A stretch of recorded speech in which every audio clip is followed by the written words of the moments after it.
నిన్న చిన్నస్వామి వేదికగా జరిగిన RCB versus GT match RCB ఒక భారీ విజయాన్ని నమోదు చేసింది.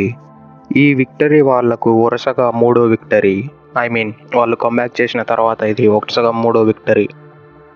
ఈ మ్యాచ్ తర్వాత పాయింట్స్ టేబుల్ చూసుకుంటే ఆర్సీబీ మాత్రం 10వ ప్లేస్లో ఉన్న ఆర్సీబీ ఏకంగా 7వ ప్లేస్కు వెళ్ళే వాళ్ళ ప్లే ఆఫ్ ఛాన్సెస్ కొంచెం ఇంప్రూవ్ చేసుకున్నారు. 7వ ప్లేస్లో ఉన్న గుజరాత్ టైటాన్స్ ఏకంగా 9వ ప్లేస్కు దిగజారిపోయారు. ముందుగా టాస్ గెలిచిన ఆర్సీబీ బౌలింగ్ చేసింది. ఈ పిచ్ చూసినట్లయితే ఇది ఒక టిపికల్ ఆర్సీబీ పిచ్లా కనబడుతుంది. నార్మల్ ఆర్సీబీ పిచ్ అయితే అది ఒక బ్యాటింగ్ ప్యారడైస్, కానీ ఈ పిచ్ అయితే చాలా గ్రీన్ అయితే కనపడింది. ఈ పిచ్లో సీమున్ అలా మూమెంట్ అయ్యింది, బౌన్స్ అయ్యింది, స్విన్ అయింది, అన్నీ జరిగాయి ఈ పిచ్లో. మెయిన్లీ ఫ్యాబ్ డు ప్లెసిస్ అతడు యూజ్ చేసిన బౌలర్స్ అయితే ఎక్సలెంట్గా యూజ్ చేశాడు, ఎక్సలెంట్గా రొటేట్ చేశాడు అని చెప్పుకోవచ్చు.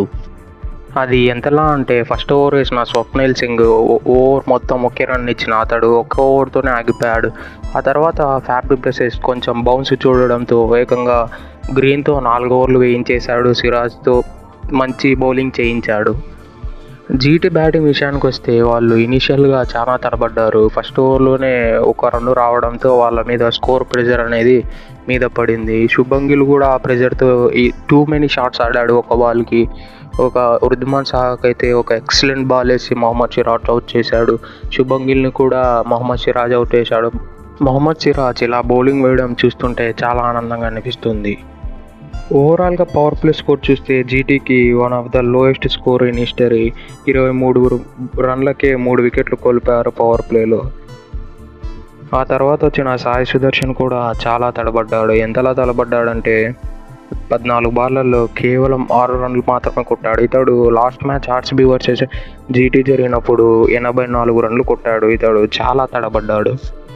ఆ తర్వాత వచ్చిన షారుఖ్ ఖాన్ మరియు మిల్లర్ మాత్రం ఒక ఎక్సలెంట్ పార్ట్నర్షిప్ని బిల్డ్ చేశారు. 34 బాళ్లలో 61 రన్ల పార్ట్నర్షిప్. ఈ పార్ట్నర్షిప్లో చాలా లక్ అయితే కనపడింది. కొట్టిన షాట్లు నో మ్యాన్స్ ల్యాండ్లో పడడం, అలానే 4-5 క్యాచ్లు కూడా డ్రాప్ చేశారు. ఈ మ్యాచ్ కొంచెం ఎక్కువ స్కోర్ వచ్చిందంటే అది వీళ్ళిద్దరి వద్ద అని చెప్పుకోవచ్చు.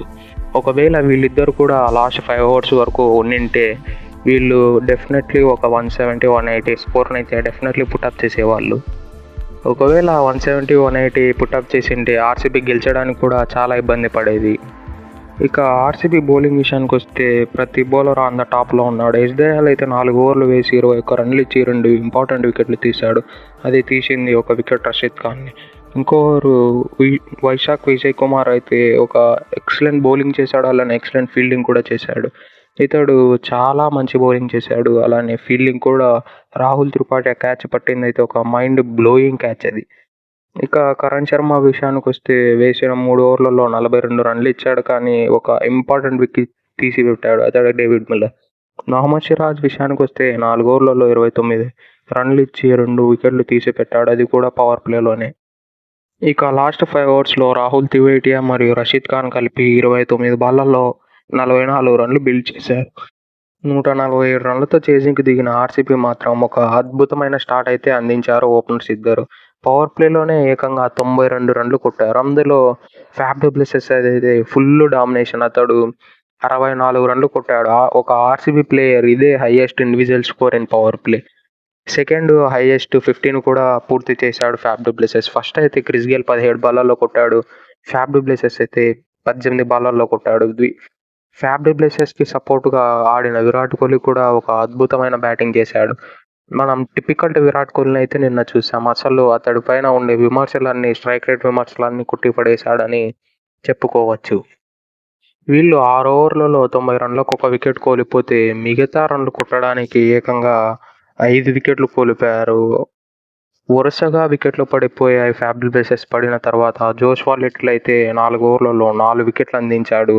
అతడు వేసిన బౌలింగ్ అయితే అద్భుతం అని చెప్పుకోవచ్చు. ఇతడు బౌలింగ్లో అయితే ఎంతో పెద్ద పెద్ద దిగ్గజాలు కూడా తడబడ్డారు. గ్లెన్ మ్యాక్స్వెల్, రజత్ పతిదార్ లాంటి పెద్ద పెద్ద బ్యాటర్లనే ఇతడు అవుట్ చేసి చూపించాడు. వీళ్ళకు ఇంకో గన్ను నూర్ అహ్మద్ కూడా ఒక అద్భుతమైన బౌలింగ్ వేశాడని చెప్పుకోవచ్చు. 4 ఓవర్లలో 23 రన్లు ఇచ్చి 2 వికెట్లు తీసి 5.8 ఎకానమీ మెయింటైన్ చేశాడు. ఇనీషియల్గా ఆర్సీబీకి మంచి స్టార్ట్ వచ్చిన మిడిల్ ఓవర్స్లో అది నిలబెట్టుకోలేకపోయారు, కానీ డౌన్ ద ఆర్డర్ వచ్చిన డీకే మరియు స్వప్నిల్ సింగ్ 18 బాళ్లలో 35 రన్ల పార్ట్నర్షిప్తో మ్యాచ్ని సక్సెస్ఫుల్గా ఫినిష్ చేసేశారు. ఈ మ్యాచ్ అయితే కేవలం 13.4 ఓవర్ల కాడే ఫినిష్ అయిపోయింది.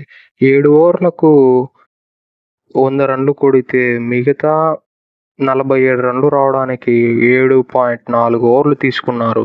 దాన్ని బట్టి అర్థమవుతుంది మిడిల్ ఆర్డర్లో ఎవరు సరిగ్గా నిల్చోవడానికి ట్రై చేయడం లేదు.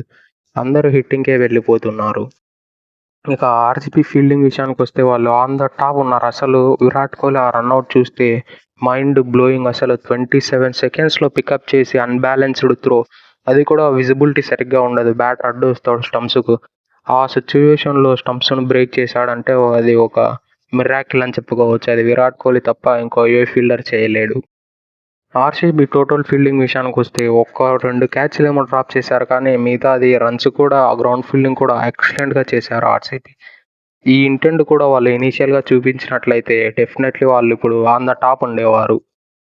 Thank you for watching. ఇలాంటి మరెన్నో వీడియోల కోసం మన ఛానల్ని సబ్స్క్రైబ్ చేసి డైలీ ఫాలో కండి. అలానే పక్కనున్న లైక్ కొట్టి అందరూ చూడండి. Thank you.